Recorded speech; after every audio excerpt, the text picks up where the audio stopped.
জেতার জন্য খেলে সবাই, লড়াই প্রত্যেকটা ইঞ্চিতে।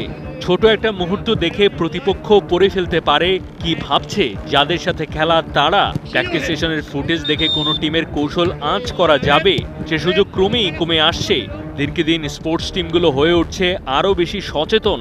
লাতিন আমেরিকার হ্যাভিয়েট চিলি বড় ম্যাচের আগে লিওনেল মেসিরা মূলত মূল অনুশীলন করেছে বন্ধ দরজায়। গণমাধ্যম আর জনতার জন্য যতটুকু রেখেছে সেটা শুধুই ট্রেইলার। ওটা দেখে বোঝার উপায় নেই কি ভাবনা কৌশল সাজাচ্ছে আকাশী নীল। গোলকিপারদের স্টান্স দেখে এটা অবশ্য পরিষ্কার যে সম্ভবত কম্প্যাক্ট একটা ম্যাচই প্রত্যাশা করছে বিশ্ব চ্যাম্পিয়ন। চিলি টিমে আছে অ্যালেক্সিস সানচেজ, ভার্গাসের মতো অ্যাটাকার, আবার এক ঝাঁক ডিফেন্ডার যারা খেলে রাফ অ্যান্ড টাফ, জায়গা দিতে চায় না একেবারে। হয় লং রেঞ্জার থেকে স্কোরে আসতে পারে জয়ের মুহূর্ত, নয়তো এমিলিয়ানো মার্টিনেজের করতে হবে বাড়তি ডিউটি।